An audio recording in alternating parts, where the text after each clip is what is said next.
Hi there, my name is Barry Karlenzik. My pronouns are he and him. I'm the president of Pride Winnipeg, and it is my pleasure to introduce you to Pride Perspective from Israel. We are thrilled to have Mohammed, Jonathan, and Danielle joining us with a panel moderated by our very own Amanda Pratt, Vice President of Programming, and Jess Burke at CIJA. Inclusion means everybody. Good morning. My name is Adam Levy, and I'm the Public Relations and Communications Director at the Jewish Federation of Winnipeg and the local representative of the Center for Israel and Jewish Affairs, or CIJA. I am very pleased to introduce this very special webinar, Pride Perspectives from Israel. The Federation and CIJA have been proud partners and supporters of Pride Winnipeg for the past 5 years, when the first Pride Shabbat was held in our community. Since then, we have held Pride Shabbat dinners in our community and proudly marched in the Pride Parade that takes place in Winnipeg each June. Events like Pride give us the opportunity to celebrate our diversity. Inclusion, respect, and equality are basic human rights that must be upheld by all to make our community stronger. Unfortunately, due to COVID-19, we are not able to celebrate in the way that we are most accustomed to, and so we are very pleased to present today's virtual event. I hope you enjoy today's program. So it's my pleasure to introduce my friend and community colleague, Amanda Pratt. Amanda went to Israel with myself and 10 other LGBTQ2+ human rights leaders last year. Amanda Pratt is a lesbian, cisgender woman who lives and works in Winnipeg, Manitoba, the original lands of the Anishinaabe, Cree, Oji-Cree, Dakota, and Dene peoples, and the homeland of Métis Nation. She is a social worker by trade, an LGBTQ human rights activist, and a person who is living with a disability. Amanda is currently an active member of Pride Winnipeg as the Vice President of Programming. She was the first board member in the organization to focus on accessibility within Pride, and has spearheaded initiatives within the organization that focus on creating a safe, inclusionary space for people with a variety of accessibility needs. Amanda was part of a group of 2S LGBTQIA people who participated in an immersive and educational mission trip to Israel in the summer of 2019. She continues to expand her knowledge and understanding of Israeli culture and how this culture integrates with the 2S LGBTQIA community. Thank you, Amanda. Thanks, Jess. As Jess had mentioned, my name is Amanda Pratt. I'm the Vice President of Programming at Pride Winnipeg here in Winnipeg, Manitoba. On behalf of Pride Winnipeg, I would like to thank you all for coming to our webinar and to explore Pride perspectives. I would also like to send a special thank you to the Center for Israel and Jewish Affairs, CIJA, and the Jewish Federation of Winnipeg for working closely with us to put on this amazing event. I am very blessed to have worked closely with Jess on this. To introduce Jess, having worked extensively with Jewish and queer communities across Canada, Jess Burke is an activist who focuses on the hyphenation of queerness and ethno-religion. She identifies as an observant LGBTQ2+ Jew who advocates for sexual gender wellness, Jewish inclusion, combating anti-Semitism in progressive spaces, intersectional feminism, and digital communications. Jess was previously the Calgary and Southern Alberta representative for CIJA's LGBTQ2+ National Advisory Council from 2016 to 2018 before joining CIJA staff. Jess loves international engagement. She is an intercultural startup founder and program director overseeing operations based in between Mexico and Canada, and last year she hosted the inaugural Canadian LGBTQ2+ Pride Leaders Mission to Israel. She has lived in Halifax, Toronto, Guadalajara, Mexico, Calgary, Los Angeles, and Israel. Jess is currently an associate director with CIJA. Thank you so much, Amanda. The Center for Israel and Jewish Affairs is the advocacy agent for the Jewish Federations of Canada, There are approximately 390,000 Jewish people living in Canada, and we represent these interests on municipal, provincial, and federal scales. It's also a pleasure to do Israel engagement, but with a little bit more of a focus on identity as well. We have very, very diverse Israeli populations here in Canada, and something that we are cognizant of is the fact that Israeli pride narratives for Arab Israelis, Jewish Israelis, and for lots of other folks are not centered in the Canadian pride dialogue at large. And so that's something that we're looking to change. So we're very, very happy to have our three panelists with us this afternoon for me, this evening for them, and I think it's still morning in Winnipeg, which is some of the beauty of Zoom. It's really important that we're bringing everyone together in order to have these really important conversations. So I really want to introduce our panelists, which is why we're here, and then we'll allow the panelists to introduce themselves as well. If I say some words wrong, I do deeply apologize. I will try my best not to butcher anything here. Jonathan Nazar Elkhoury is an Israeli-Lebanese Christian, LGBTQ speaker and activist. He founded and coordinated the Minorities Project for the organization Reservists on Duty, or ROD, in Israel between the years of 2017 to 2020. Elkhoury is the son of a former South Lebanon Army officer who fled to Israel along with his mother and brother in 2001 after his father was forced to leave Lebanon after Israel's withdrawal in May 2000. Elkhoury is the former spokesperson for the Christian Empowerment Council in Israel. He writes and gives and talks about the situation of Christians and other minorities in Israel, the integration of and rights of the South Lebanon Army, and LGBTQ plus community issues, and to various audiences around the world. Welcome, Jonathan. Thank you. It's my pleasure to introduce Mohammed Zoabi. Mohammed is an Arab citizen of Israel, a public speaker, and a social activist. He uses social media platforms to raise awareness and discussions about issues of Israel's Arab minority and the local LGBTQ community. Since 2014, Mohammed has been in the Israeli public eye for raising issues not commonly addressed in mainstream Arab and Jewish circles in Israel. Mohammed was born in Nazareth to an Arab Israeli family. He was raised in Nazareth Illit, Nov Hagalil, where he graduated high school. Prior to his army service at the IDF's spokesperson unit, Mohammed took part in the year-long Hevgutah program at Jerusalem's Hartman Institution and was a Jewish agency delegate in a local Massachusetts summer camp. Today, Mohammed resides in Tel Aviv, where he works at a local restaurant bar and continues his LGBTQ plus social activism. Thanks so much for being here with us, Mohammed. Thank you for having me. Of course. Okay. And Danielle Oppenheimer is a Jewish lesbian, an educator, and a teacher who has been living in Jerusalem, Israel for the last 6 years. She lives in an urban kibbutz and is part of a Zionist socialist movement called Dror Israel that advocates for the full and equitable integration of all people living in Israel.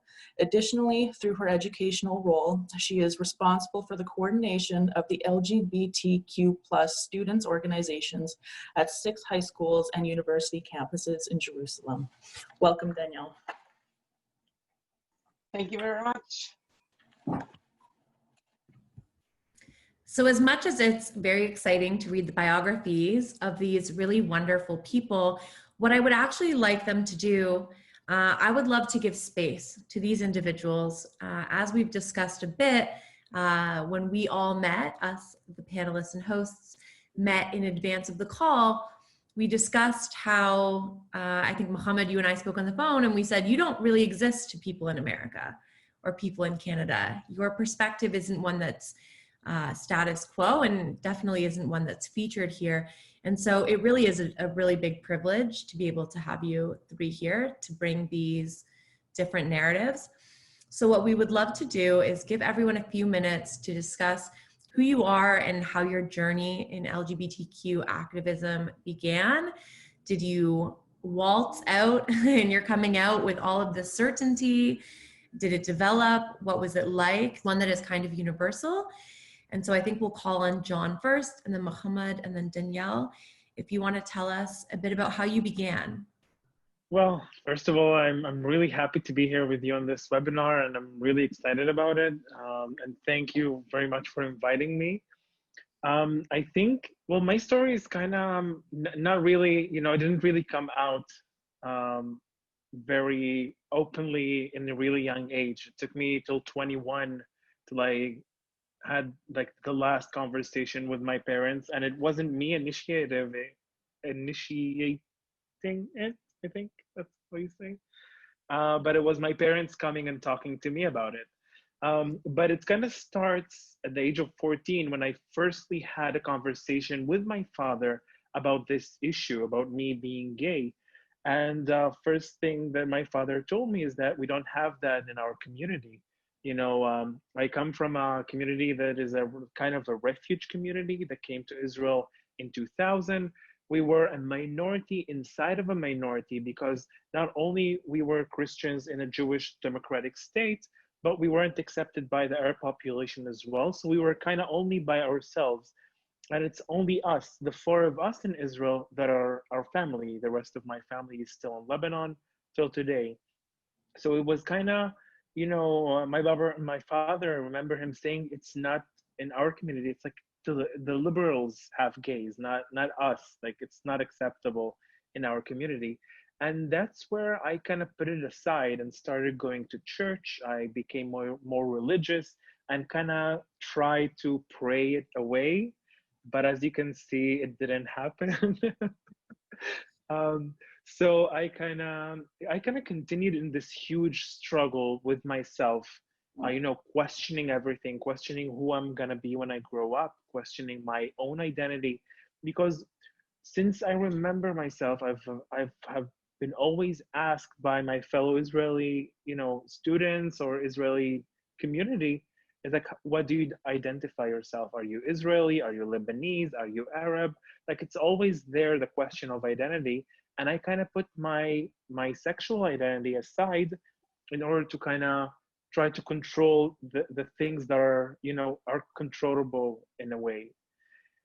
And then when I went to college after I finished my national service in 2012, I like firstly met like my gay friend in college, and then he came in one of the recesses and just asked me out of the blue, "Hey, Jonathan, are you gay?"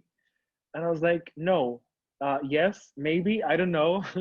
And then I kind of started talking to him about it, and he was the first actual person that I talked to him openly about my identity and my struggles, and that was at the age of 21. And then he kind of introduced me to the Israeli Gay Youth Organization, IGI. So I started going to meetings. It's like kind of there's like in almost every city in Israel, there's like a group that is divided between two groups from the ages of 15 to 18 and from 18 to 25. And I was in the older group because of my age. So I started going there and meeting other people that is having the same struggle as myself, that their parents don't know, that they're still in the closet, and that everything, in their lives is going around this kind of thing. And I remember that was like a huge secret that no one could know about. And then after a few months, I spoke to my best friend about it, and she was totally okay with it. She like helped me out. She relaxed me that everything is gonna be okay. And then I remember one day, I came home to where my parents lives. I lived with them at the time. And then my father came to my room and he said, "Jonathan, we need to talk." And apparently I have forgotten a sticker on my shirt that said gay from one of the activities, and it went to laundry, and then my parents found it out. So he came, instead of me going to talk to my parents that I'm gay, they came to talk to me about it.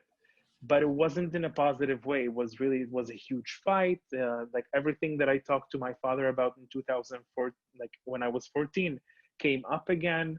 And I kind of like stormed out of the house. That was like huge. We love drama. That was like super drama. But at the same night, my father texted me and said that everything is gonna be okay and we're gonna solve it all. And happily, we did manage to do that throughout the years. I'm talking from 2012 till today. It's like about 8 years of us speaking about it, not speaking about it. And kind of today, we are in a way better position where my father speaks about it kind of openly.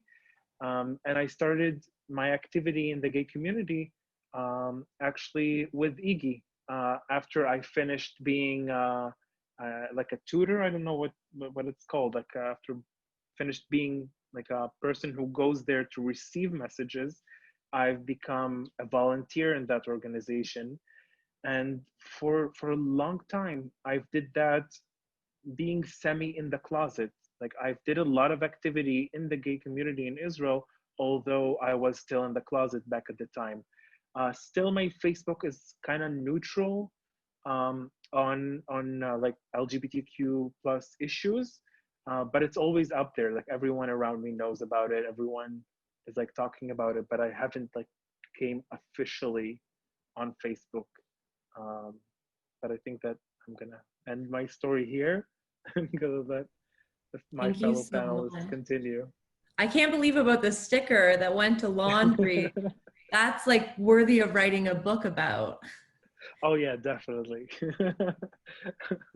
The sticker that changed my life. Oh yeah. And now we have a groundbreaking title. And Mohammed, would you love to share a bit about your journey with us? Absolutely. First of all, let me just say again that I'm very happy and excited to be here with you tonight, this morning, this afternoon, wherever you are. I think my coming out story became a thing, or started far before I came out publicly to people around me. I think my journey started when I first realized I was different. Being a young kid growing up in Israel's periphery in the early 2000s, LGBT issues were not really as commonly addressed as they are today. And especially coming from within the periphery, and also from within a very conservative community, there's nothing really nothing much to talk about. But when I started realizing that there was something different in me, I didn't really know how to refer to it or how to address it. But I remember the first times I started realizing that my problem is called being gay or LGBTQ was when I was referred to by a very close family member as homo. In a very I would say insulting way. It was the word and a hand move that was supposedly supposed to refer to my femininity. And at the time, I felt that was an attack. I felt that I was being attacked. I was very, very hurt, and I still remember it until this day. And I remember, my first reaction was total shock, crying, and complete, it was a total trauma. And it was a family gathering. And one of the family members around, came to me and hugged me and said, "Why are you crying?" And I couldn't say why I was crying. And then I was asked the next question that came was, "It's not like you're gay. Like, why are you crying?" So, that person comes to me, hugs me, and says, "It's not that you're gay." Now, they thought that they were helping me by saying, "Oh, don't cry. That's just a stupid comment. It's not that you're gay." But for me, that was the first step into my journey of, kind of taking a second, looking, inside myself and trying to kind of reconcile with my own self and bringing it to the outside world. For years, I struggled with that until the age of 16. When I turned 16, I'm 22 these days, feels very old. But when I was 16, I decided that that's it. I have nothing to hide. I have nothing to be ashamed of. I want to tell the people that are close to me. So it starts with me telling my friends at school. My friends accept me perfectly fine. And then I know that if I'm going to tell my friends, a very important person and figure in my life has to know, my mother. I didn't really know how to do it. My mom is she's an, ex-secular, very liberal, open-minded person. She's still liberal and open-minded, but she became religious in the recent years. And that kind of added a lot of difficulties to our relationship. And I knew that my coming out isn't going to be easy. So I tried to think of a way that I can come out to her, in a way that can kind of give us both space and can, a way that can be as least intense as possible. And I thought to myself, maybe I should pack some of my things and just go to a friend far away from home, call my mother and tell her, my deepest secret. And that's exactly what I did. I packed up a suitcase, a bag, a backpack, and I put some, important things there that I needed, and I headed to my friend living in the other side of the country. And I called my mom, and I said, Mom, how are you doing? How's everything? I want to tell you something. I don't think that my mom knew what was coming, but I just felt like I needed to do it. I my heart was beating and I needed to let it out. And I said, I want to tell you something about myself. Your son is gay. I'm gay. Now, the first moment, her reaction was in the beginning, it was utter silence. I think it was like a minute of silence, but it felt like it was a year of silence. It literally felt like the longest silence, awkward silent moment that I had with my mom. And, my heart was beating and I was just waiting for her to say something. I didn't care what, just say something. I want to know, where does she stand? And she kind of took a breath. I could hear her breathing. And the first thing that she said was, I love you. And I want you to come back home now. Now, I didn't really care about, what does she think, or, what does it mean for her to say, I love you, but I want you to come back home now. But I felt that by her saying, come back home now, it means that I still have a home. And it's a tragic reality of people in our community that, I had, maybe in the back of my head, but, the reason I, took some of my things, some of my important things, and I went to a friend and I told that friend what I'm about to do was because, I love my mom. My mom is the greatest person in my life. She's the greatest inspiration of my life. We have a great relationship, but I had that fear that she might, leave me. She might dump me. She might say, well, I'm sorry, you have to be on your own. And she didn't do that. In fact, she called me back to come home. Now I came home, she gave me a hug and a kiss. Everything was fine for 5 minutes. After those 5 minutes, everything came up to the surface. I mean, my mom is a Middle Eastern mother. She's an Arab mother. She wants to know whether she's going to be a grandmother. What are their neighbors going to say? What is my grandmother going to say? What is my grandfather going to say? What is my cousin on my father's side, uncle's side going to say? How's the entire, thousands and thousands of family members are going to react? I didn't care about that. I wanted to be honest to myself and to people around me. But my mom, she grew up in a certain environment and she couldn't really deal with it easily. It became kind of news, slowly the rest of the family started to know, and, they would confront me. I would, say it as it is. Yes, I am gay, whether you like it or not, whether you accept it or not. I understand your difficulties.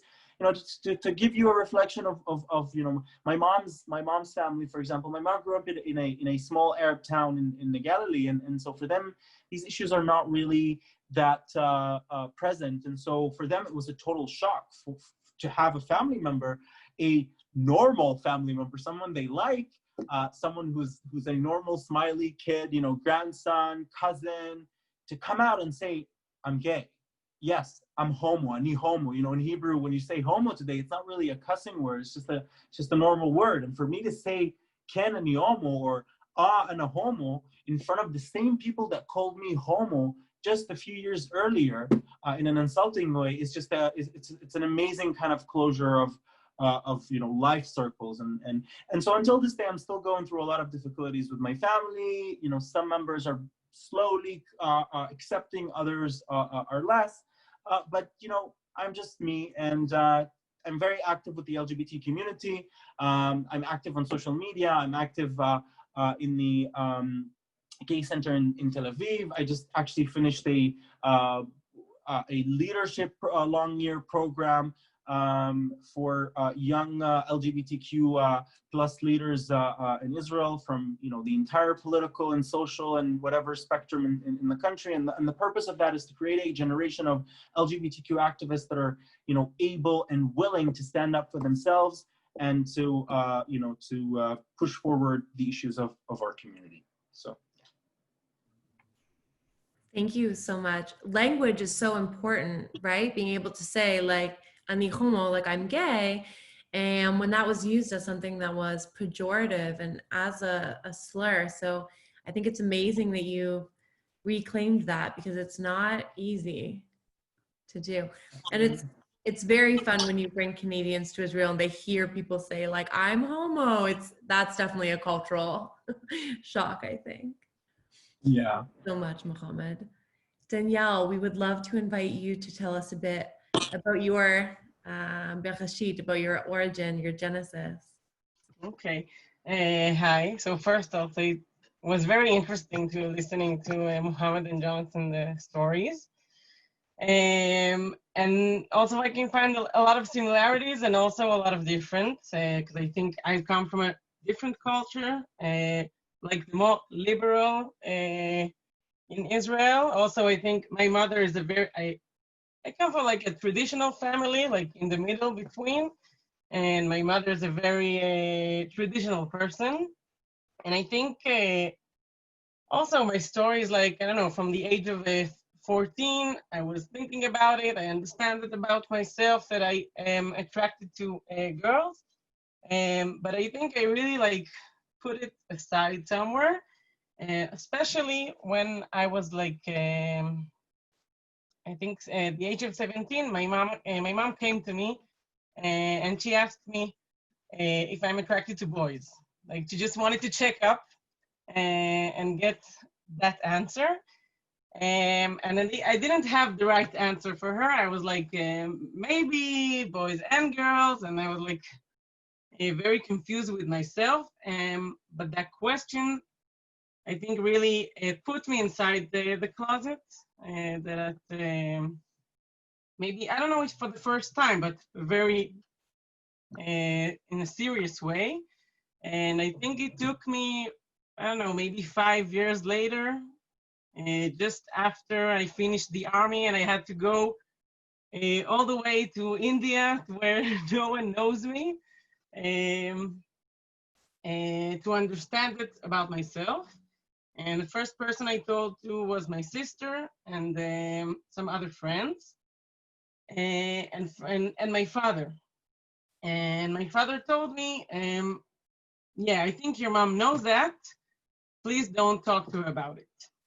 And they just asked me not to. And I was like, I'm not going to not talk about it, because it's, or we'll talk about it, or she won't be in my life anymore. And it took, I think, a couple of months or maybe more for me to get the courage to go and talk to her. I didn't have the courage to talk to her. I wrote her a letter. And on a Shabbat morning, only me and her were at home. I wasn't living at my parents' house, but I used to come like for weekends. And I gave her the letter and I told her I have something to tell her. And like Muhammad said about his mother, she stopped breathing. I don't know for how long. And then like the conversation was finished like after 2 minutes, and I gave her the letter and I went away. And a day after she read the letter and like what I've been through for the last 5 or 6 years and what things am I hiding from her. So she apologized and she said she's sorry that I had to feel that way all these years. And I think from that moment, we had a very long way. Like in the beginning, for me to bring my partner home was not an easy thing. So in the beginning, I didn't come home, and then like slowly. Also, a couple of years later, my brother came out, and that was another crisis. But last summer, I think it was last summer, my mom came to the Pride in Tel Aviv. So I think it was like 10 years later. I think she's there. So that was a very happy thing for me and for my brother. And I think more of like what I bring, I think is living in Jerusalem, being a gay woman in Jerusalem. In the last years, what I do, I'm an educator, so I used to meet groups like Jonathan told of IGI, but in the youth movement of gay youth in Jerusalem. Today I work with gay students like after army in the age of 21 to 30 and try to make a safe space for gay people in the universities in Jerusalem. And I also, I do I'm a drag king. And there's not a lot of drag kings, definitely in Jerusalem. Even in Tel Aviv, there's more drag queens, and in Jerusalem, even more. And me and some of my friends, we make like parties for women and for drag kings in Jerusalem. So I think that's like, I don't know, most of the things. And I think also as an educator through the last, 10 years of my life, everywhere I go, like I'm a guide or now I'm a teacher or a counselor, coming out in front of youth as they're like adults. It's also a thing that in the beginning was very difficult for me, and today, like I know if I'm coming to be a teacher in school, there's no way I'm going to hide this thing. And I think it was a lot of in the coming out was also like something that changed in the years. And that's it for the meanwhile.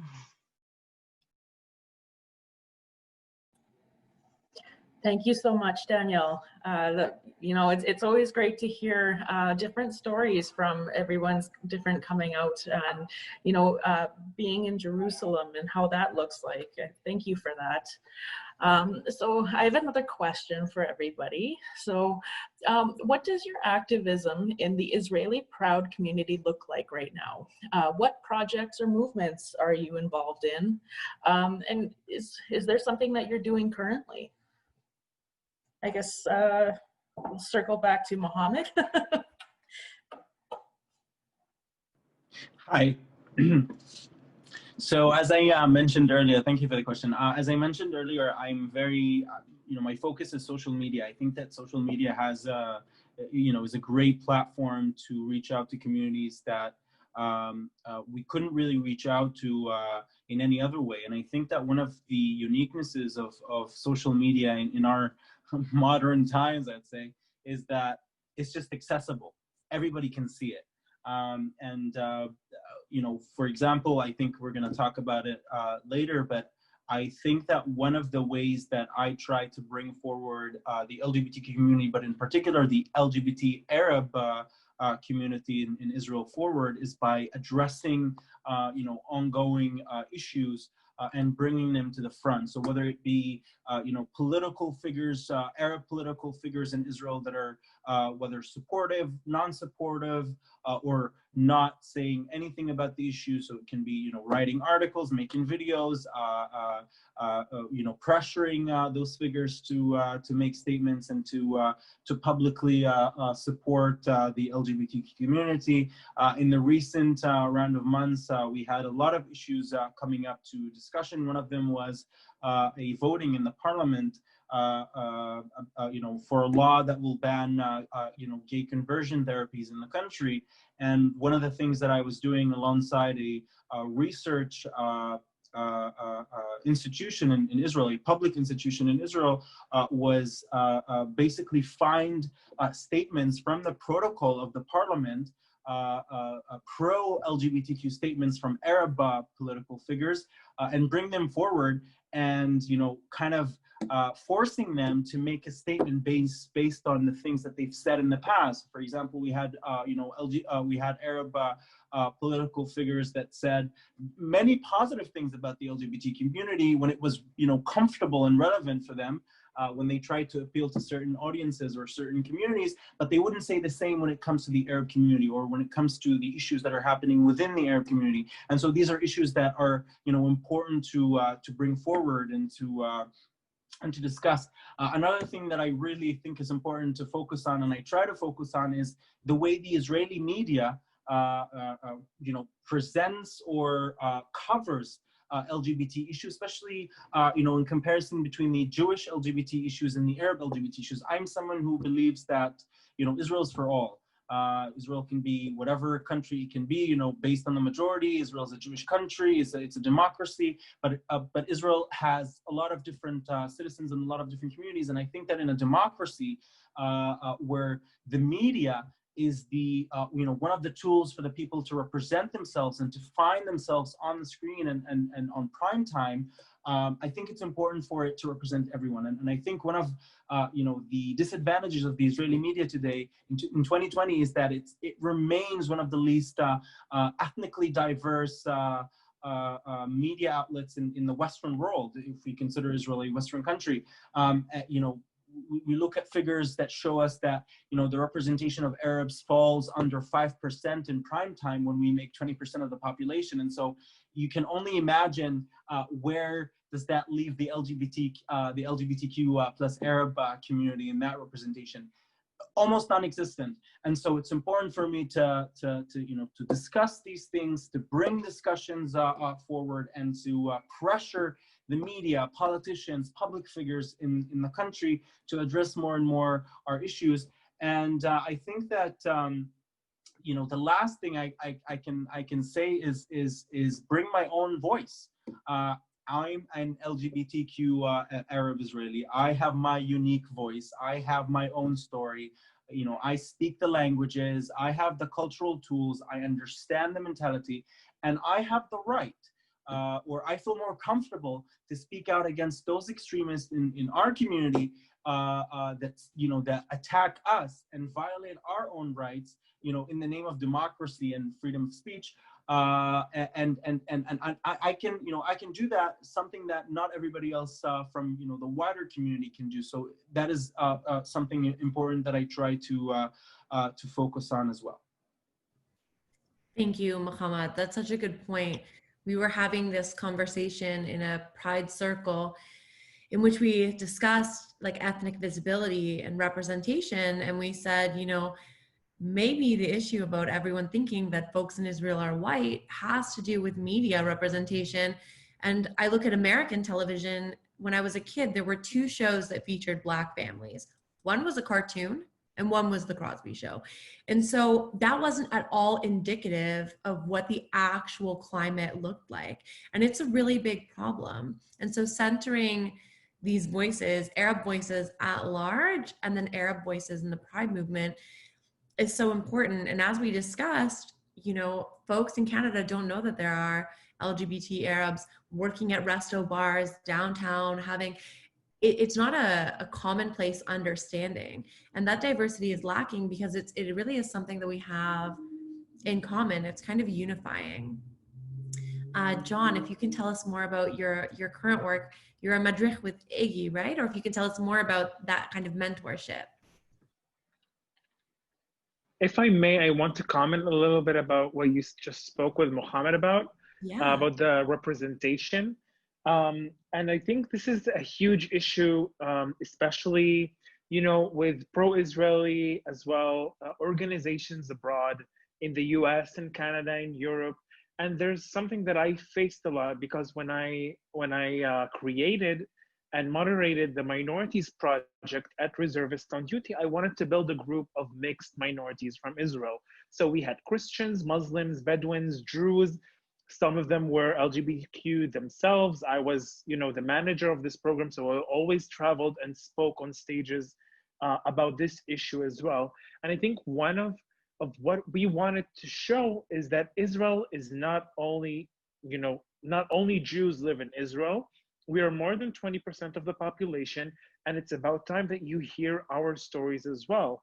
And this is what we try to bring. And I'm happy that once this opportunity was given to pro-Israeli organizations abroad, they immediately, caught it in both hands and invited us to speak in huge events. In 3 years, we had 30 tours around the US and Europe. Canada is still on our list. Unfortunately, we didn't make to Canada yet. But this is the issue that we brought as well. As minorities living in the Israeli, Jewish democratic state, we wanted to bring as well I wanted to bring my personal story of being gay in the Arabic community in Israel, in the Jewish country of Israel, where we still have some issues that are not solved because of religious issue. And here's, for example, something that I remember. There was a debate about the gay parade in Jerusalem, I think back in 06 or 07, like before the first gay parade in Jerusalem. And there was an Arab member of parliament who said to the Christian Religious Forum and to the Rabbis Forum, he was Muslim, he said, well, here's one thing that we all agree upon, is that we shouldn't allow gay parade to be in Jerusalem. And this is something, that they wanted to bring unity in something that is anti something else, and it's against progress, and it's against diversity. And eventually, I'm really happy that it didn't solve up, but we wanted to bring that voice as well abroad, the voice of diversity, the voice of other people that share the same space and have different identities. You don't have to identify yourself with only one identity. It can include a lot of things. And if I want to go back to the question, is that I volunteered at IGI for 3 years. And then I opened the youth center in the community center in Haifa once it was open. I think in 2017, if I'm not mistaken. And then I kind of found myself in a way that I wanted to bring the minorities. It's like where I had to choose which identity is gonna be higher than the other when I'm looking forward on what I'm gonna do. So I kind of put my gay identity aside, although it was always with me, and I kept on to creating the minorities project and bringing my gay identity into a bigger thing. So I wasn't in particularly, involved in a lot of LGBTQ organizations or programs, but in the last year, I think Mohammed and I have shared a lot of common interests regarding to the Arab community and its reaction to LGBTQ community, and all what happened in the last few months where Arab gay couple were attacked in the port of Tel Aviv, where Mohammed and I were really vocal about, doing something about it, not just, condemning it, but actually to bringing the gay Arab community to a position where they can feel safe and feel free in the outer section of society, and not only in their private homes and places.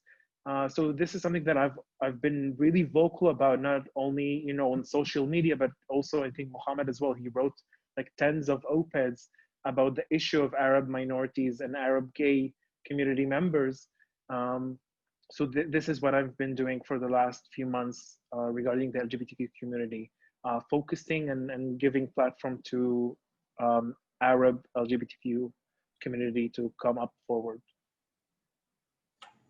Thank you so much, Jonathan. That was amazing. Thank you. Danielle, would you like to go next? Yeah. So I would like to focus on two things, both I think connected to the experience of living in Jerusalem and being gay in Jerusalem. So the first thing is there's only one gay bar in Jerusalem. It's called The Video. It's like the only gay bar for years. Once there was another one and it's closed, and it's tiny, tiny, tiny place. And it's like, really, you sit there and like, it's 2020, really, seriously, this is the only place and so small. And every time you want to go to a party, you want to go out, you need to go to Tel Aviv. So me and some of my friends, we decided to make a line of parties that is for women. It's also open to women, trans women, and also whoever wants to come.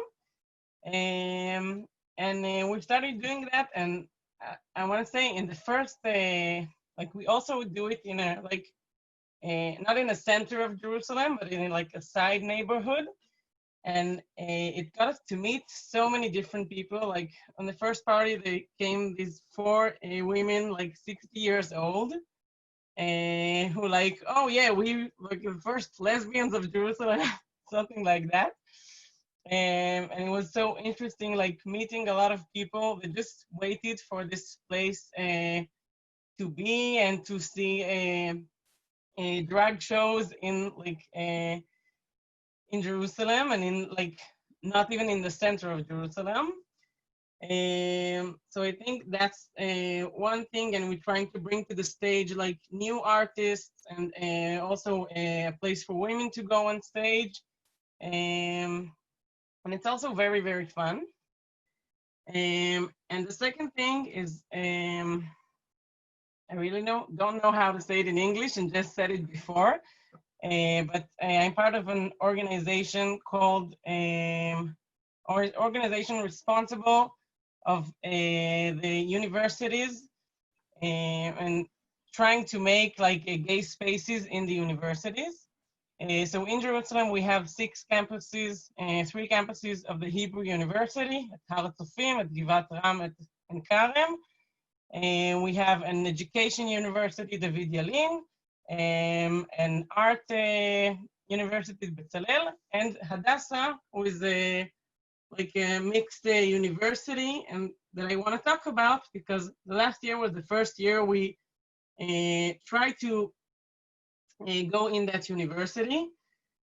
And it is in the middle of Jerusalem, in a very, very religious area, very Orthodox. And the students are very diverse. There's a lot of Arabs that study there, a lot of Orthodox and religious Jews, and also secular Jews. And I think it's like, for me, understanding the meaning of, I don't know, Arab and religious Jewish gay students coming to the university and see the flag, the pride flag, is a very thing that makes a change in being a student in Jerusalem. What we do is we make a group, and we invite people to come into the group. First of all, as a safe space, like you don't have that other people will know you go there, and whatever happens, they're discreet. And it's just, the first thing is, if you're a gay person in Jerusalem, you came to study in Jerusalem, or you already live here, you have a safe space to meet other gay people. And the other things we do is 2 things. One is the gay activist outside in the university and outside the university. go to demonstration, do stuff in the city, and also bring the LGBT issues into the academic courses. So last year we had a day that all the students were like need to come from in their lessons. So social workers, how to treat LGBT community, and that the students in the university, they make that day happen. And I think it's like, I see a lot of, I don't know, Arab gay students in Jerusalem, they have the chance to come to a gay party in Jerusalem. I think it's like, it's a lot for people that not always have the place to be and what they want to be. And that's what we're trying to do, what I'm trying to do. Thank you. It's so interesting to hear that for someone who's 21 to 30, that this here in Canada, we have, I think the name has changed, but we called them GSAs, or Gay Straight Alliances. And they were available on campuses. When I was in high school, it was mostly a room where other queer people were there and I could microwave my lunch and see other gay people. And that was really its appeal. There was a microwave in the room. But it's really different than living in Jerusalem, which is not only one of the most religious cities on earth, but also one of the most gender segregated cities on earth between men and women. So not only LGBTQ consideration there, but just gender at large. And so thank you so much for sharing that and for your work on those campuses, because I know it's like a big labor in Jerusalem for sure. And this question can be interpreted in many ways, because Danielle, you are in Jerusalem, so you're kind of on an island, because like you said, there's, you know, and it's like the retro bar, right? Videos like the very, yeah, I've been there. So you're really going to Tel Aviv to find nightlife, or you're going somewhere else. And for Mohammed and John, you are very out and vocal, but in general, you don't see a lot of LGBT Arab representation in media. And then in addition to all of that, like the layers, right? You are in Jerusalem, you are a lesbian, you're a woman in Jerusalem, you are Arab, you're gay men, you're living in the city. And then in addition to all of that, also you're all Israeli. And so you are literally in like a little island of gay life where around you, it doesn't really exist. For me, I can drive to New York, I can drive to Montreal, I can go to some other places. Do you ever feel isolated in your activism? What's it like being on a bit of an island, whatever island that is for you, in terms of LGBTQ security and wellness? Because you are in MENA, you're in the Middle Eastern and North African region. And maybe we'll call on John for this one first. That's a tough one. I think I felt, well, I've traveled a lot in US campuses where, you know, they had like LGBTQ Alliance and stuff, but a lot of them decided to boycott our events only because we were Israelis. So it's kind of, you know, put us in a way where we had like, you know, wait, what is going on here? Is it just because I'm Israeli, I'm being boycotted by like my fellow LGBTQ community? Or like, I don't know, like I felt that I'm being like disqualified or discredited only because of my Israeliness. And this is something that I've questioned a lot of people about, and they didn't really know what to answer. In Israel, I think it's us being surrounded by countries that are not really, you know, so pro-gay, or even, you know, gives, you know, gay a right to live their lives as they want. You know, if you go to Lebanon, although the medical term is now, it's like it's okay to be gay, but the court can still decide if being gay, or if someone acted, you know, if he kissed a man on the street, the court can still decide that this is something that is against the law. The same goes to Jordan or to Egypt, or, you know, to Syria or other countries that are not really accepted. And it does sometimes makes you feel that this is us, and this is the only thing that you can have, and this is the only community that you have in Israel. I went to the studio once, the studio that I forgot that, I don't know the name of the bar in Jerusalem, and I remember once I entered the bar, it's really small, it's like a tiny bar, and once I entered, suddenly all eyes were like on me, because I was like the strange guy that is going in, and everyone there knows each other already. And I was like, okay, what is going on here? I felt like I'm crushing into like a private party or something.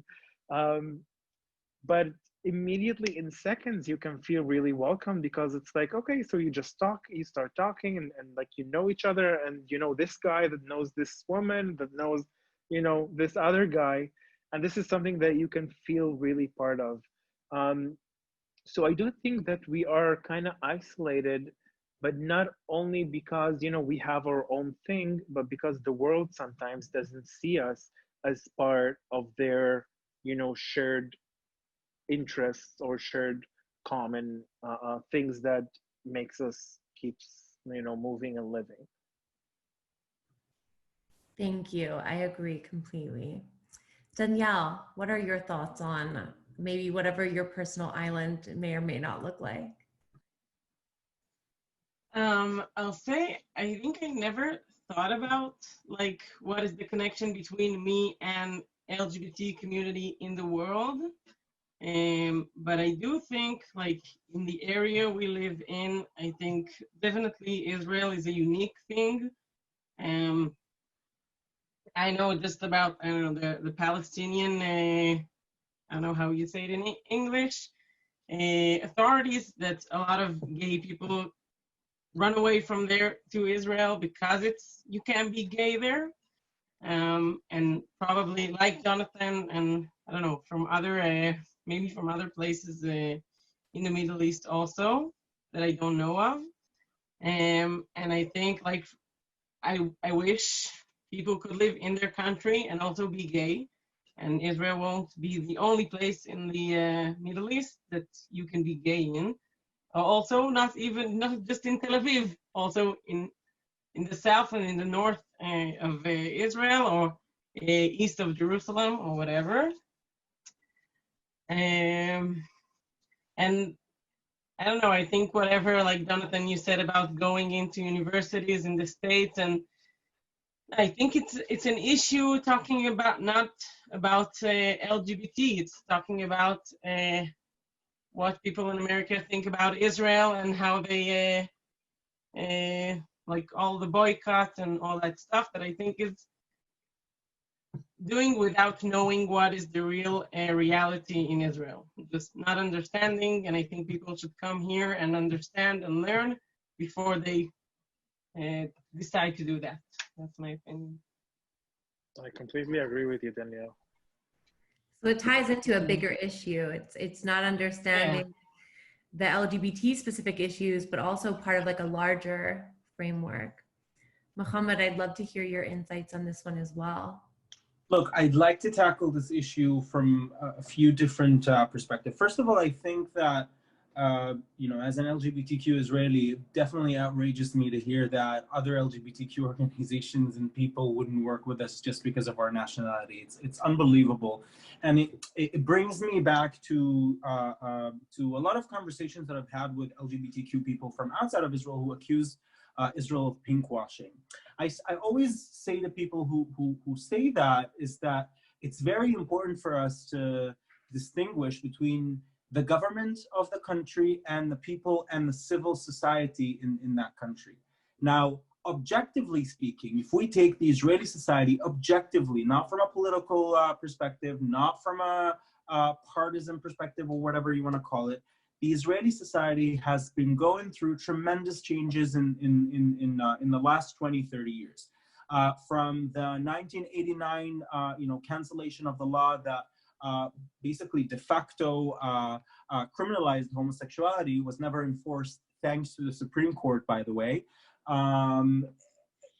and to pro-LGBTQ laws, anti-discrimination laws that were passed in the second Rabin government in the early 1990s, and up to the times where the Supreme Court took the rule of protecting individual rights and collective rights of minorities, including the LGBTQ minorities, and got us to where we are today.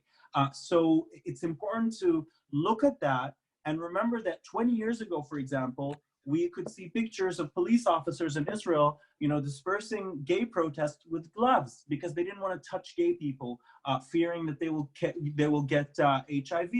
And today in 2020, whether you like this government or not, we have a minister that is responsible for the police who is openly gay and lives with his partner and has 2 kids. So, it's important that when we discuss the LGBTQ issue in Israel, that we choose whether we want to talk about the government, the current administration, or the people, because the current administration does like to pinkwash, does like to use the LGBTQ community in order to, distract people from other discussions that are important, that we have to discuss in regards to Israel, in regards to this current administration, in regards to the issue with the Palestinians. But it's very important for us to remember that outside the conflict, people think that Israel is a war zone. I'm sorry, I live in Tel Aviv. Jonathan lives up north. Danielle lives in Jerusalem. Mostly, we wake up in the morning, go get our coffee in our favorite cafe, go to work, meet with friends, chill out, go to parties, when it's not COVID, and we live our own life. So Israel is a very normal country. The proper state of Israel, the sovereign proper state of Israel, needs to be recognized, and its communities need to be recognized. And the fact that some people still cancel our achievements in the last 3 decades is outrageous, because when you say that the entire LGBTQ story of Israel is pinkwashing, you're basically canceling me. You're canceling Joni, you're canceling Danielle, you're canceling the enormous number of LGBTQ organizations in Israel that are, by the way, mostly liberal and left-wing and very pro-Palestinian. So you're shooting yourself in the leg. Instead of creating dialogue and cooperation with Israeli people that are willing to listen and willing to discuss and address the issues that the world wants us to discuss and address, you're losing us because you're basically denying our existence. Now, the other thing that I'd like to bring up to this conversation is, based on what I feel as an Israeli LGBTQ member, I'd like to say the same about the Arab LGBTQ community. The situation of LGBTQ Arabs in the Arab world is horrible, horrible, horrible, horrible.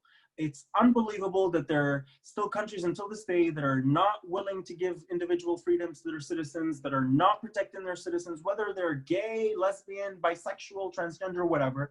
But it is important to highlight the fact that today there are dozens and dozens of LGBTQ organizations working in Lebanon, in Jordan, in Egypt, in Tunisia, in Algeria, in Morocco, in Turkey. In fact, Turkey has the second largest gay parade in the Middle East, in Istanbul.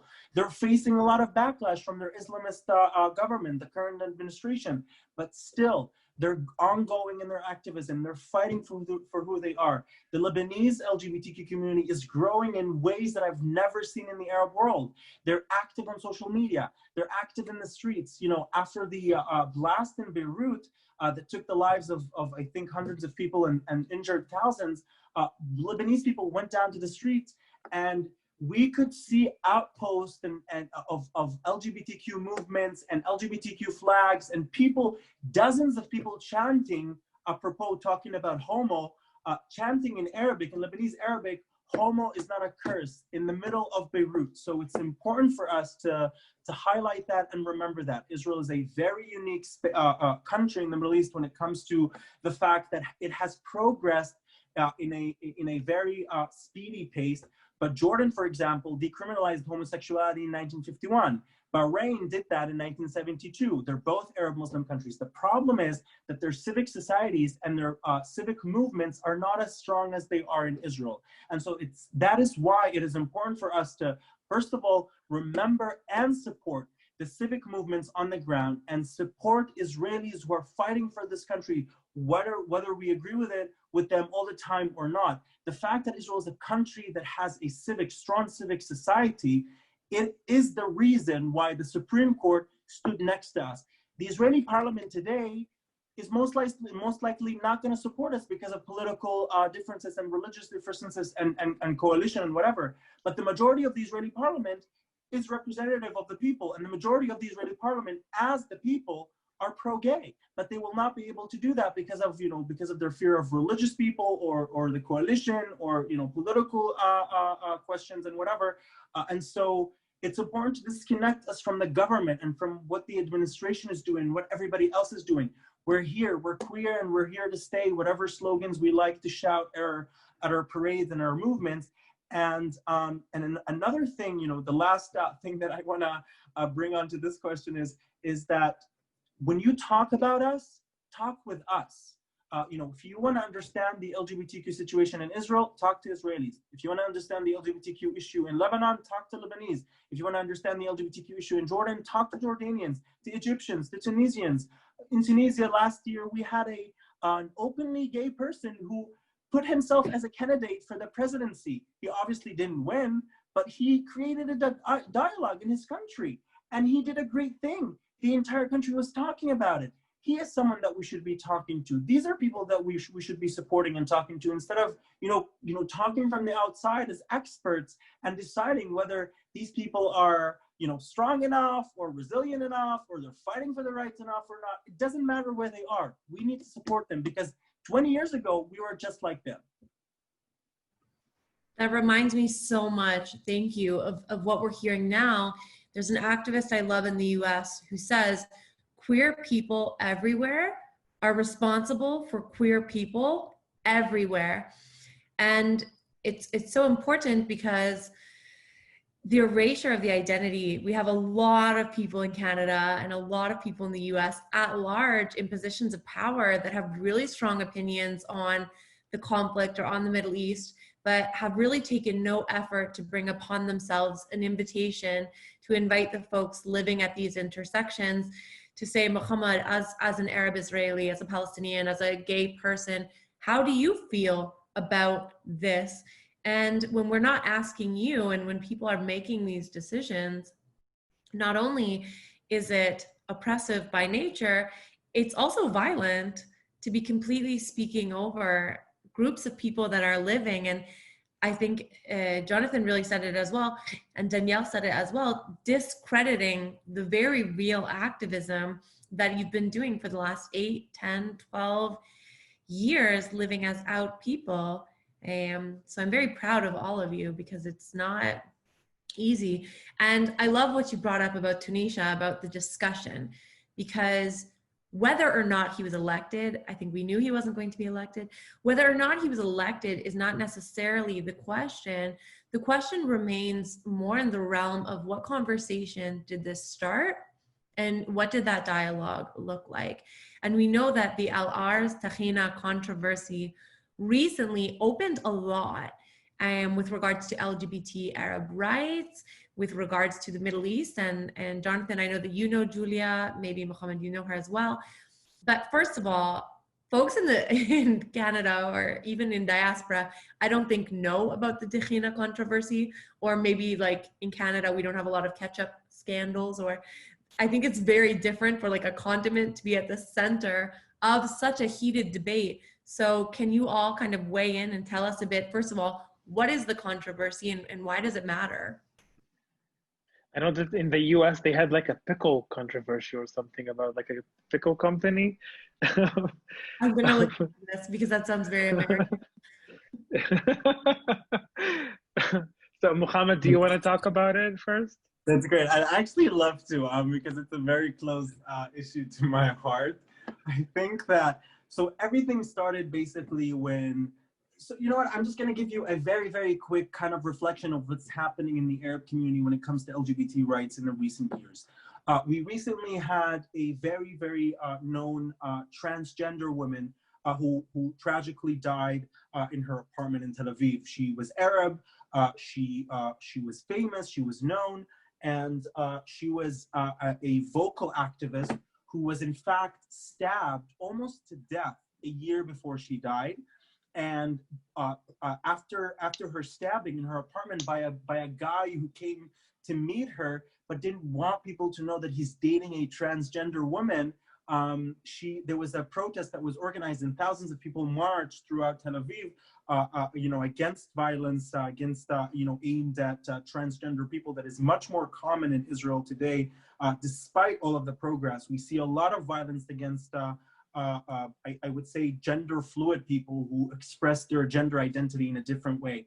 So it started with that, because her family didn't agree to even take part in her funeral. It was honestly, like, I don't want to be judgmental, but it was disgusting to see the fact there are families that are, not only were they not accepting of their children when they were alive, but they didn't even give them, the last respect that they deserve as human beings, to be buried respectively. And so that started a discussion. And then a few months later, a known dancer, LGBTQ dancer, Arab from Israel, Ayman Safi, drowned. He died while swimming in the sea.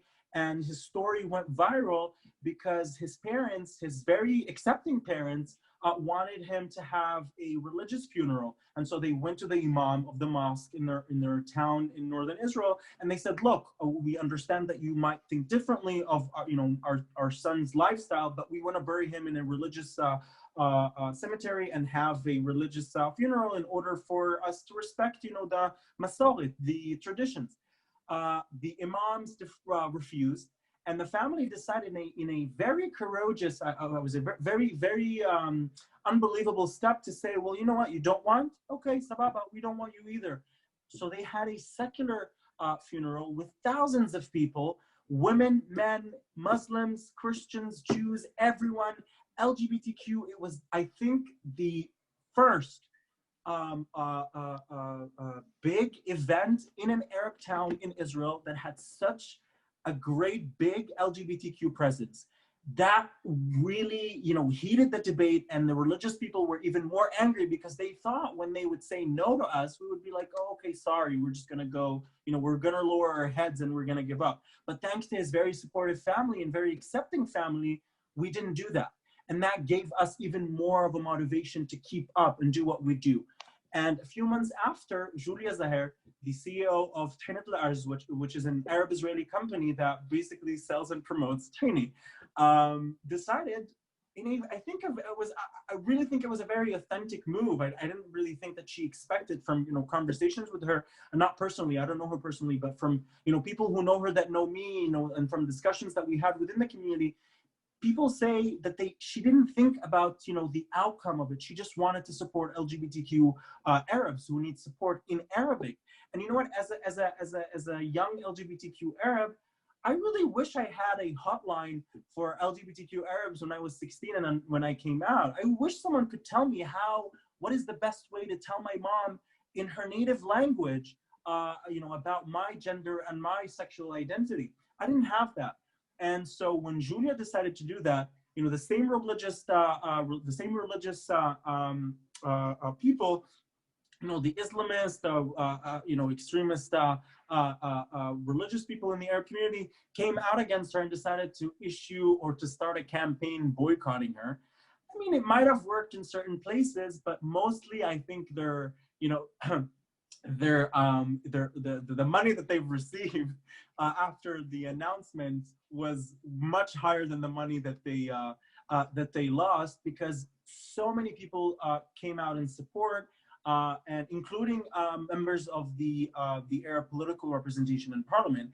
And the last event that happened that even added to that fuel was, as I mentioned earlier, the voting on the gay conversion therapy, where 3 members of the Arab Joint List decided to vote for the law. 2 of them were Arab, including the leader of the Arab Joint List. That created a huge conversation in the Arab community, and it was the first, I think, public political clash between the Islamists in the Arab community and the liberal secularists. They were publicly clashing in a way that I've never seen before in my life, and it was the first time where Ayman Udi, the leader of the Arab Joint List that has 15 seats in parliament, and that consists of different political parties from the Arab community, it was his first time ever speaking publicly for LGBTQ rights. And it was, I think, the first time I've heard him speaking in Arabic as well, in the media, about the importance of respecting everyone the way they are, and inclusivity and pluralism, whatever,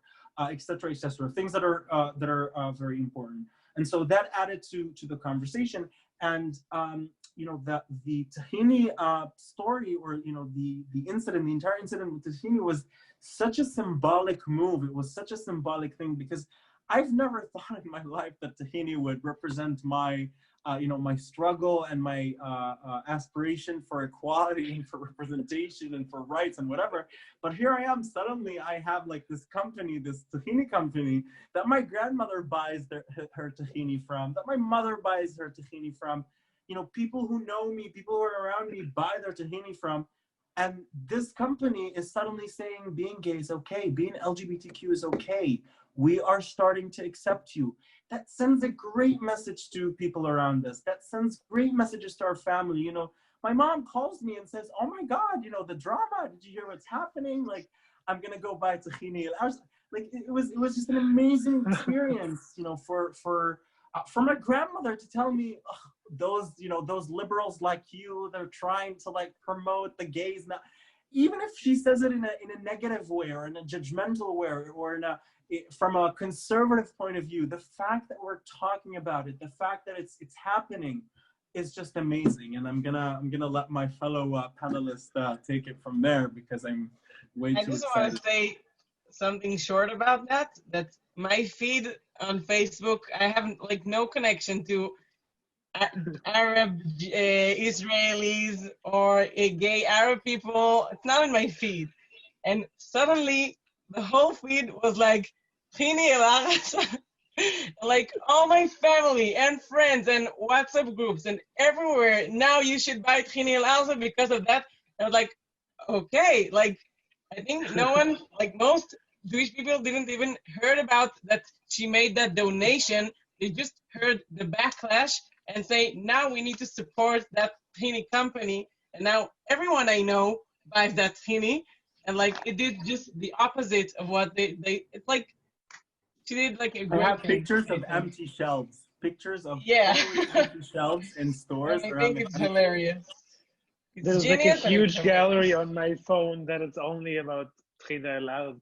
I think my mom called me because I think Muhammad is being humbled, but we kind of initiated a huge supportive campaign online to support the tahini company once, we saw that a lot of people starting to, not a lot, but, major Arabic companies started to boycott that tahini.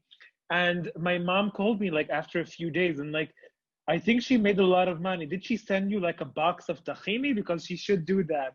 Like, Mom, I didn't do that because, I want more tahini, but I did that because I think it's a huge civil issue that needs to be spoken about. And, I think it was in the news cycle for about a week and a half. And not only, they spoke about the tahini and that action of the tahini company and Julia's action, but they actually spoke finally about the Arabic gay community in Israel. And that was something that I felt really, really part of, because we talked about it everywhere and we published articles about it and we kind of talked about it on TV. And it was a huge thing that suddenly even the gay organizations in Israel started to ask themselves, what are we doing in order to include the gay Arab community in our activities in Israel? Because until today, there was almost no Arabic activity in the gay community in gay organizations in Israel. There was only in IGI, like 3 years ago, they opened 2 special groups in Arabic, but in the other groups, they didn't have any activity, any voices or anything, even in the, the gay,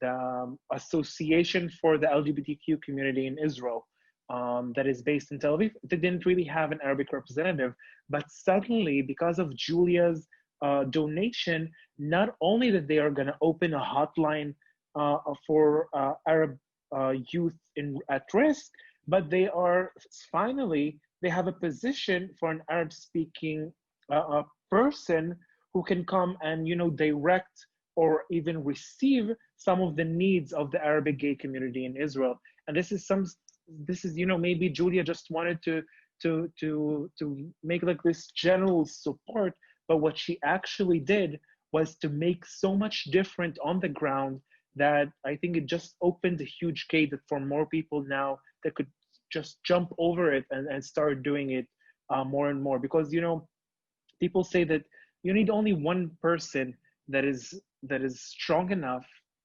to lead something new, and this is something that Julia did, and she was the first huge Arabic owner of a company to do that. And I think it will only lead us to better and more positive things like that in the future. Jess, I'd like to add just one more thing in regards to what Joni said. I obviously agree with a lot of what he said. It's important to mention that there has been and there is LGBTQ movement within the Arab community and within the wider Palestinian community, and it is mostly led by an organization named Elkhoury that functions in Jerusalem. An interesting thing about that organization that in fact organized the first ever Arab LGBT protest in Israel in 2019 and in 2020 with hundreds of people participating is that they refuse to cooperate with Israelis. I've tried numerous times to connect with them and to bring them to come closer with them or to create dialogue based on LGBTQ issues. Their response has always been no. Why? You're from Israel. And on the one hand, as I said earlier, I want to be very consistent. They're doing a great job. They do have a hotline for Arab LGBT people way before the hotline was created, that is funded by Julia. But unfortunately, the fact that they're very selective in their, I would say political circles, or there's no other way to describe it other than a racist attitude that excludes certain people because of political or national issues. They have done a lot of things, and it's unfortunate that they, like other LGBTQ organizations around the world, refuse to cooperate and work with their fellow Israelis, despite the differences and the challenges that we have, and the fact that they have a lot of things to say. And I would love to hear them, but that would be much easier if they would be willing to talk to us at some point. When we came to Israel, Amanda and I and many others, we met with Iggy, we met with Chalbuda, we met with Jerusalem Open House, and we did share information about the support structures that Al-Wan has in place.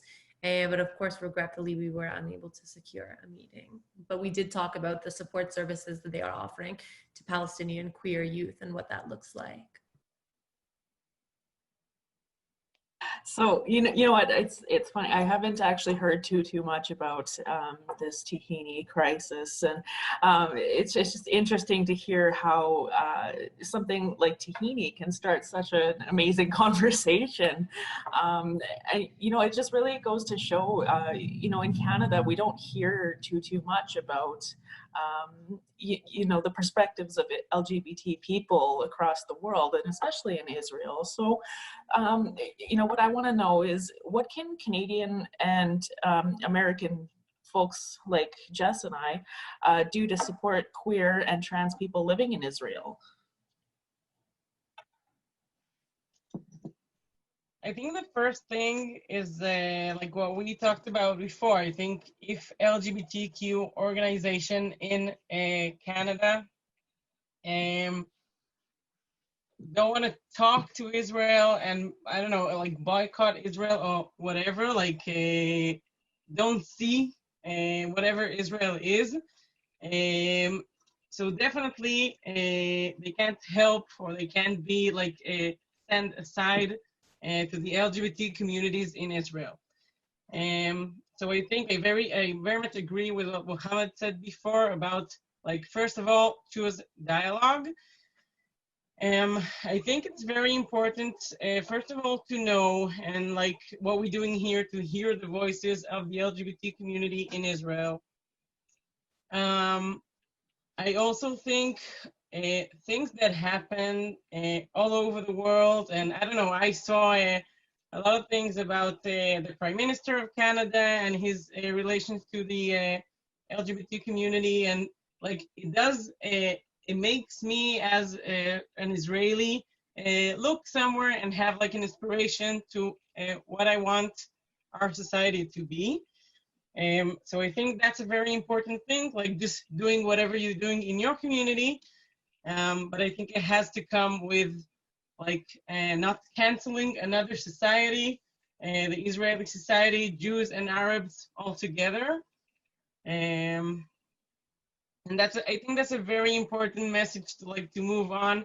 Probably whoever's watching us now are Jewish people that are interested in Israel, or Jewish and interested in the Jewish people, but to take that message to other Canadian people that think different, I think that's important. I think once COVID is over, you should invite us to an event in Canada. We would love definitely that.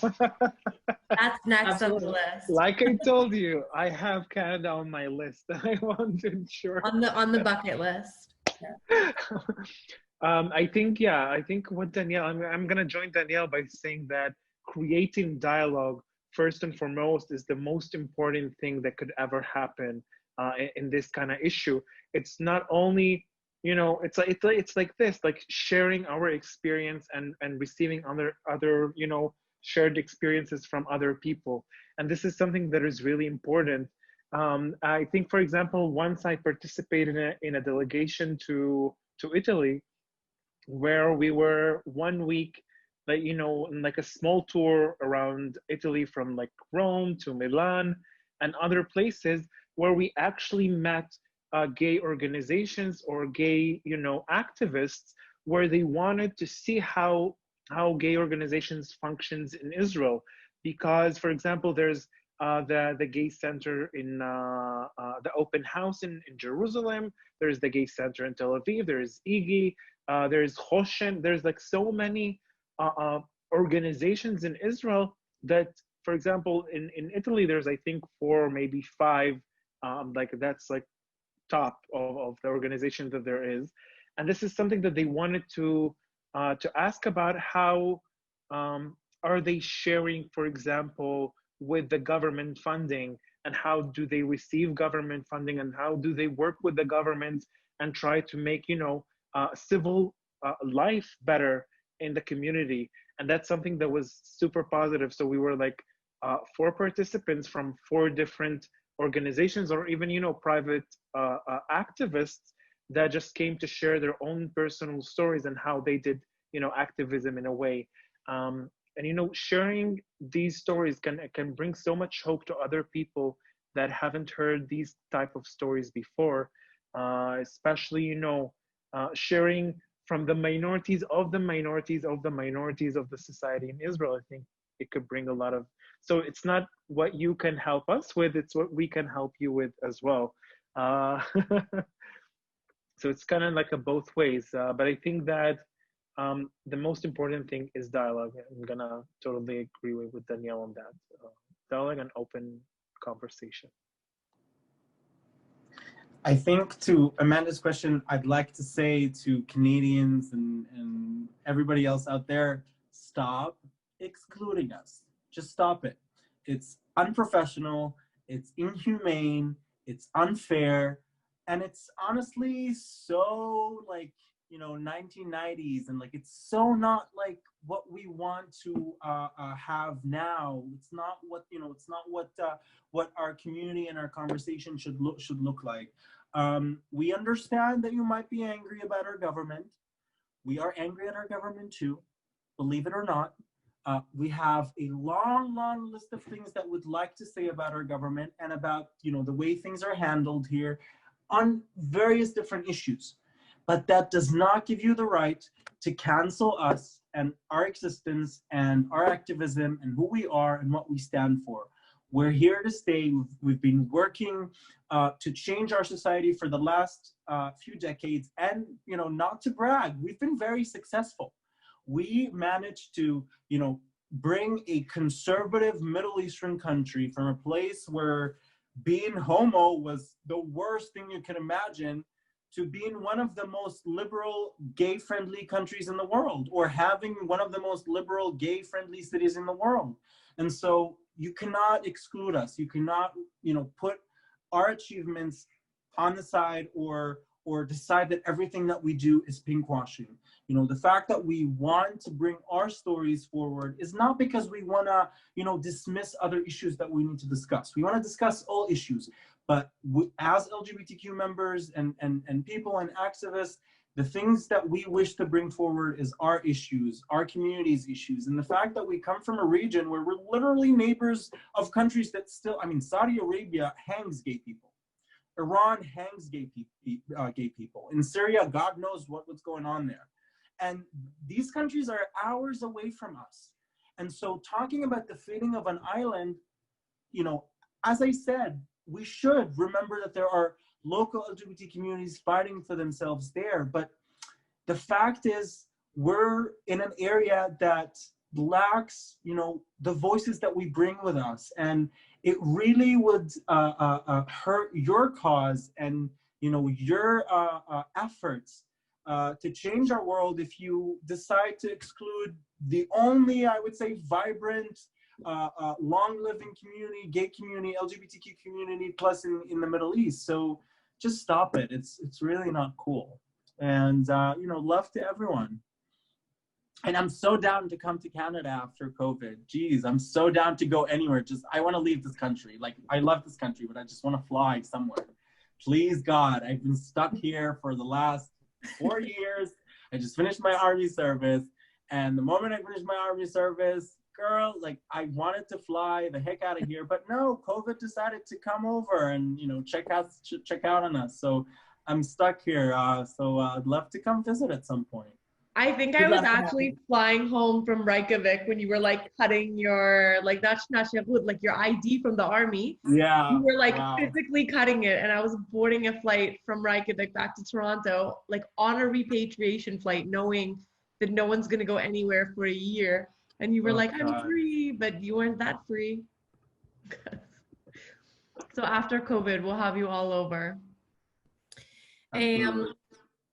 I love what we're all talking about regions and about spaces, not only the Middle Eastern space, but 1 in every 3 people is LGBTQ plus in Tel Aviv. 1 in every 3 people has this kind of identification, which is a lot. If I tell people in Canada, 1 in every 3 people in this city is on some spectrum of gender fluidity or sexuality, it's really surprising. We actually don't have this city in Canada. It doesn't exist. But then you go to Jerusalem, which we're talking about, not only is it a very inherently religious city or historically significant city, but it's also one that is heavily gender and divided. And so when I bring up issues like access to gay marriage in Israel, you can't have that conversation without also having the conversation of lack of civil marriage, which is a whole other concept and another debate. But I believe that those spaces, and Amanda and I have been there, we know that there's a distinct feeling being in Tel Aviv Pride and being in Danielle, you were saying your family joined you and your brother at Tel Aviv Pride. This is a really distinct and different feeling from Jerusalem Pride, which very much still acts as a protest. And Danielle, in our discussions, you spoke about a crime that had happened and how that had been honored in Jerusalem. About the loss of a life of a teenage girl. So if you could tell us a bit more about the distinction between these 2 cities, between Jerusalem and Tel Aviv. And Danielle, since you live there, we'll start with your perspective. Okay, thanks. Yeah, I think, the difference of the pride in Jerusalem and Tel Aviv is, I think, just the climax of the difference in the everyday life. As you said, in Tel Aviv, probably 1 of 3. I always tell my students, they don't, gay people are not born in Tel Aviv. They're born everywhere, and they move to Tel Aviv because it's such a liberal place to, and it's a great place to be gay in if you like the weather. I hate the weather, so I prefer Jerusalem. But I think so. I go to the Pride in Jerusalem since 2011. As Jonathan said before, in 2006, the world gay community, whatever, wanted to do like the gay world in the World Pride in Jerusalem. And that's what brought all the religious Jews, Muslim, Christians against the LGBT community in Israel. In the end, there was a war in Gaza that summer, and there wasn't a parade, not because of that. But it is a thing, like every Pride in Jerusalem, there are demonstrations against the Pride that Orthodox Jews do them, mostly.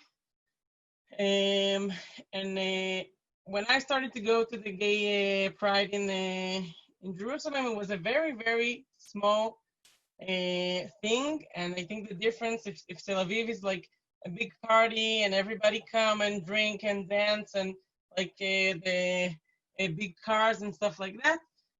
So Jerusalem was very like a demonstration, and you bring your sign and you go with like something you shout, and like it's a demonstration. We first of all we say we have the right to do Pride in Jerusalem, in the capital of Israel and the capital of the Jewish people. And we're here, we're everywhere. We won't go because here there's a lot of people that are against that. And I think the other thing is like not just we have the right to stand here, but it's because it's the capital of Israel, that is the place where we demand our equal rights. And if it's like with gay marriage or with bringing children or violence against trans women, and just being gay and walking in the streets hand in hand, and what we need to do with education about this subject. So all of that thing we demonstrate for them in the gay pride and the demonstration in Jerusalem. And in 2015, there was a second stabbing in the Pride of Jerusalem. And that time a kid was murdered, a girl named Shira Banki, who came there with her friends, and she was stabbed and murdered. And I think, first of all, I think it was a very hard thing and a shock. I was there and my friends were there, and like going in the streets of Jerusalem and just feeling safe is a difficult thing. After that, I went into the video and I saw a religious person, an Orthodox person, and I was scared because she was murdered by an Orthodox Jew person. And not that I'm saying that all the Orthodox, I think he was there because he's gay. Yes, there's also gay Orthodox people, but it builds a fear and it builds like something separate. And after that year, the demonstration began much bigger, and like hundreds of thousands of people come to the demonstration now. There's still almost no, the Jerusalem City House doesn't give any money to the demonstration. It's all the open house does it. Tel Aviv Pride is all from money from the city council, and the city council of Jerusalem doesn't give any budget to this thing. That's another thing you Canadian can do. You can donate to the open house. They need money. And I think it's a very important thing. It's a very important thing to stand here and to walk and to say this is our place. I think just now one of the things that the open house went against now in COVID, because you can't do big weddings and you can't do weddings in closed places. So Jerusalem Council opened like you can do free weddings near the walls of the old city. But of course, as you said, only for people who get married in the religious Jewish way. So that means gay couples can, and people who doesn't want to marry in a religious way, or if they're from different religions. And in the end, because of the open house, they went to court with the thing. The the council canceled that thing. They rather not pay for gay weddings than pay also for gay weddings and straight weddings. But I think it's a very common thing that can happen in Jerusalem, and I think won't happen in Tel Aviv, because whatever Council of Tel Aviv will do for young people will include gay people, because it's such that is the young vibe of Tel Aviv. That is not the young vibe of Jerusalem, and is very much more religious and very different. Thank you, Danielle. And whomever would like to go next, if you've been to both Jerusalem and Tel Aviv, if you spent time in both of these pride spaces. Actually, I think I was in 3 gay parades. That's I'm being honest here. I've been to only 3 gay parades in Israel, and in general at all, not only in Israel. Even I've never been to any of the gay parades abroad. But I've been to the one. My first gay parade was in Haifa. When I came to Israel, we lived in Haifa because it's a mixed city, and it was part of the IGI group in Haifa. So we went all together to the gay parade. I went to Tel Aviv, and my last one was actually the parade in Jerusalem when Shira Banki was stabbed. That was my last, I think, gay parade that I attended, and I was a few meters away from where it happened. I remember that I was in huge shock, and suddenly all the PTSD that I had from previous wars came immediately down on me. But I think that this is the thing that separates the gay parades, not only in Tel Aviv, but in different cities in Israel. I'm going to take the example of Jerusalem because it's basically every gay parade or every gay demonstration that is outside of Tel Aviv, because the gay parade in Tel Aviv acts more as a festival of a celebration of freedom and sexuality and love and everything that has to do with being who we are. So it's not only a gay parade or LGBTQ plus gay parade, but it's way bigger than that. A lot of straight people come there to celebrate and demonstrate their support and their love as well. But the thing is that once you go out of that, I call it everyone in Israel calls it the country of Tel Aviv. You go to the rest of Israel, it kind of behaves differently. The one in Haifa, it's more of a demonstration. The one in Jerusalem, it's more of a demonstration. The other parades that happens throughout, in the last, I think, decade, we had every year more like 4 to 5 cities joining, and having their own parades. And I think that this is something that is so beautiful and so amazing that we started, to see more gay city council members as well, that they have been on council for a lot of years, but suddenly they came out of the closet while sitting in the city council, or they kind of ran on the ticket of being gay in that city in order to make sure that youth and LGBTQ rights are better in their city as well. So this is something that I'm really supportive of, and I'm part of this group in Nahariya. This is like a really small, tiny city in the north of Israel. I think we have 40,000, 50,000 people living in the city, but we have the most beautiful shore that you will ever see in Israel. So when you come to Israel, come visit us. Tel Aviv shore is not as good. I saw your face, Mohammed. I'm not talking about Tel Aviv shores. There are much more beautiful shores elsewhere. Don't take the credit for the best shores. No. Girl. Hof Betzet is the best shore in Israel, and you can Google it. No, they definitely have good shores. Not the best, but good. But I mean, we can agree to disagree.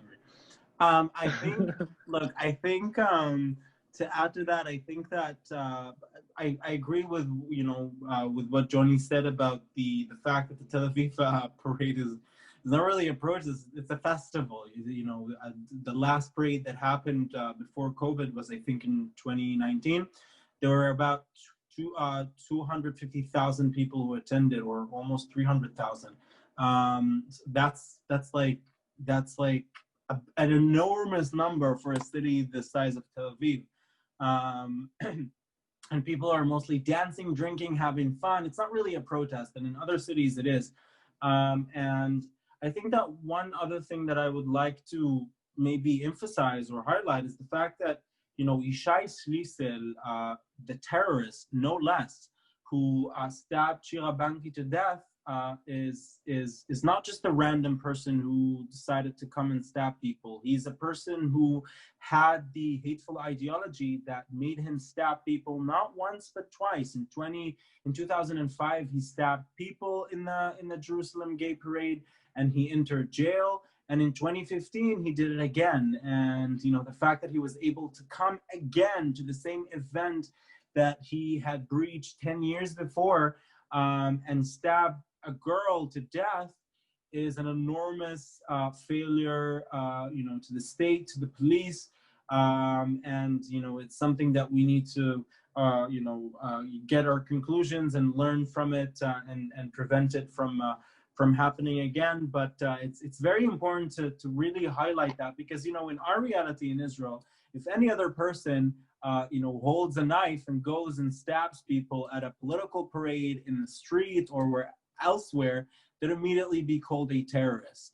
And the initial discussion about the incident will be as a terrorist incident. And when that happened, they didn't really do that, and that's something that bothers me, because terrorism is terrorizing people based on an ideology that dismisses certain people or does not respect certain groups or certain people. And the fact that people were afraid to go to LGBT parades or to express who they are, and still afraid, really reflects and proves how much of a terroristic attack it was. And we should refer to it as it is, I think. And in terms of everything else, I think that Danielle and Johnny really said it all. I think we're slowly becoming, the LGBTQ community in Israel is becoming more and more obvious everywhere. But every city has its own character, and I think that that's an interesting thing about Israel. Israel is not just Tel Aviv. Israel is not just Jerusalem. You could go to a certain city and meet only ultra-Orthodox Jewish people, and you can go to another city and meet only Arabs, and another city you could only meet white European secular Jews. You can find everything in this small country, and obviously each community has its own characteristic, and thus their activism and their presence and whatever is different in each place. So it's really interesting to come and see it here. It's definitely fascinating. Something that I think I'm gonna do as well, and thank you first of all, I want to thank you, because talking about the distinction of these cities, about Tel Aviv and Jerusalem, but also I went to a pride parade in Ranana, which I was like, okay, there's 11 people that are living in here. So, and Beersheba now has a pride parade. I think in Ramat HaSharon, they're having some prides. They're popping up. More and more people are, my secular straight friends that are married are like taking their children to see the Ranana pride parade, and it's really starting a conversation. So thank you for that, because for a Canadian context, Israel is the size of only 2/3 of Vancouver Island. So that's like 1/1,000,000th of the Canadian topography. It's really small, 2/3. It's really, I actually have a map here. That's Canada. Yeah. And well, you have to like really zoom in. You can't really see it. A little sliver. So it's really small, but the truth is, like in Canada, I recently went on an 18-hour road trip, 18 hours there, 18 hours back. People will say, wow, like that's not such a bad drive. And in Israel, if you have to drive to like Akko, I'm like, oh, it's 4 hours there, 4 hours back. It is really different. And something also that's talking about differences and honoring differences, to the request that I want to ask you is to provide us with some news sources. We'll post like the Instagram of Jerusalem Open House, of Iggy, of these organizations. If you can fill us in with some outlets that will help queer activists in Canada, because an example that really stood out for me as a Canadian and Israeli was the death of Maya Haddad, who is Israeli and a transgender woman. And the whole world was silent except for Israel during her passing. And, you know, we want to advocate for trans inclusion and we want to advocate for this, but are we only advocating for trans people here? And what are the margins of that? And so I would love to be able to supply and provide these resources. So I will call on each of you to send maybe a list of any agencies or organizations you're involved with that you like following, because it's deeply important that folks over here are privy to this information as well. And that brings us to our final question, which I believe Amanda is going to ask. Yeah, so yeah, I had the opportunity to join in on Tel Aviv Pride last year, and you know, I'm from a pretty small big city in Canada, and we have a very, very small Pride. So going to Tel Aviv, you know, I was like, oh, this is insane. There's so many people. It's so eclectic. The energy was fantastic. So that being said, like, if you had the chance to explore any Pride or queer community around the world, like, where would you want to go if you had the chance?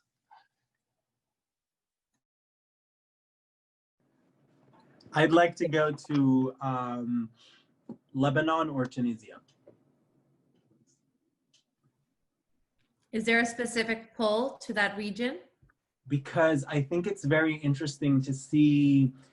I really appreciate the courage of the LGBTQ plus communities there, and obviously everywhere else. But because these countries are close to us, and I can, you know, I get to see closely what happens there. You know, the courage that it takes to bring forward, you know, your communities and to actually achieve things, and to actually bring your discussion and your issues to society, and to slowly see the different attitude that is changing. It's amazing. You know, these are two, I think Tunisia adopted a constitution that made it officially the first secular democratic Arab country when they decided to separate between mosque and church, mosque and state, I would say. You know, as thus that really created an opportunity for LGBTQ organizations to fight for their legitimacy. And actually there has been cases where the state or the government you know, had to go to court with LGBTQ organizations, and the LGBTQ organizations won many cases against the government because the government wouldn't fund them or wouldn't protect them or whatever. And to see that in an Arab Muslim country is very inspiring to me as an Arab Muslim. And, you know, same goes for Lebanon being an Arab country or a neighboring country, Middle Eastern country that has a very liberal attitude when it comes to not only LGBTQ issues, but women issues and other issues, and the diversity that we see there. These are things that are very interesting to me. And so I'd love to visit at some point. Unfortunately, we can't because Lebanon and Tunisia both do not have official relations with Israel. I take, I think as a history teacher, I really love history LGBT. And after watching Tales of the City, so I really want to go to LA's Pride or New York, like all the Stonewall. I don't know, just like a lot of my building my identity as a queer was like from reading a lot of books and seeing movies happen in North America and in those places, and I would like to go there. To every, you know, place that has men that are above 1.85 meters. No, I'm kidding. Uh, I really want to go and visit, Lebanon's gay community. This is something that is really close to heart. Lebanon being my place of birth, and this is something that is always gonna be part of me, and I'm always gonna, wish to go and visit, and hopefully that in the future Israel will have peace between Lebanon and Israel, and we could go and just visit and kind of support the Beirut parade that is not happening now, although there's like small demonstrations, but it's not actually a parade, although they had a huge parade a few years back before they prevented it from happening. And I think the Stonewall in New York, I've been to the place, I've been to the bar itself. I've sat there for a few drinks with friends, and that was something so meaningful to actually be in a place that kind of changed history regarding to LGBTQ community. And this is something that in IGI we always taught our students and the people who came, we taught them about that history, because there was like a milestone that changed everything regarding to our human rights and regarding to gay human rights in general. So after being there, this is something that hopefully we could build, in other Arab countries surrounding us. And even here in Israel, there was a show a few months ago that was made by Galochovsky, that he's, a major gay, outspoken personality in Israel.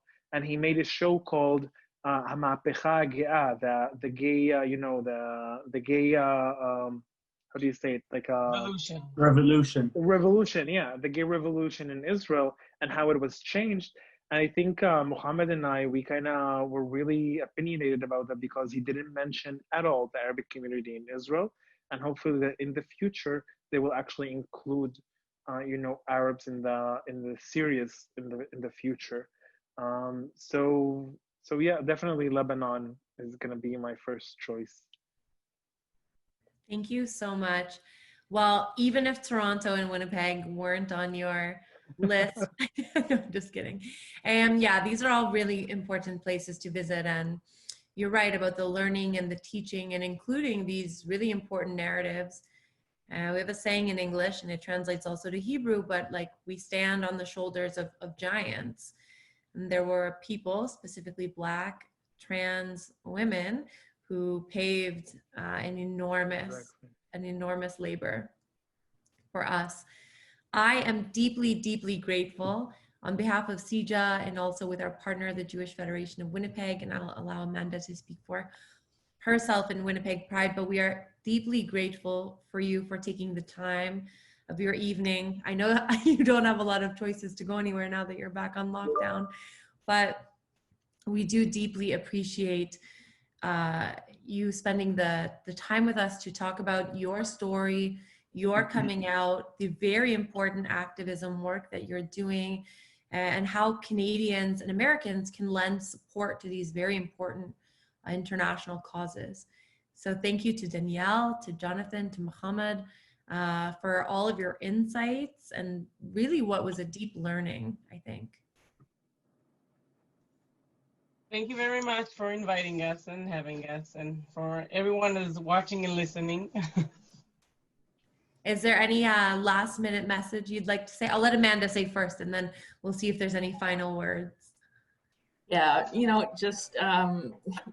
I just want to give a huge thank you. I know you guys are halfway across the world, and it's amazing that we could get this together on, a little bit short notice. And it's been amazing to hear what you guys have to say and the perspectives that you have, because they're so different from what I was accustomed to growing up. And I didn't face the same challenges that you may have faced in your country. And it's, just thank you on behalf of Pride Winnipeg and the Winnipeg community, Canadian community. Thank you so much for doing this with us. It was a huge honor. Thank you very much for having us. I think that's what kind of events that we should have more in the future, more diverse, more open, and then the ability to understand each other. And what, although we have the similarity in our stories, but everyone is a unique personality and person that needs to be heard and needs to be listened to.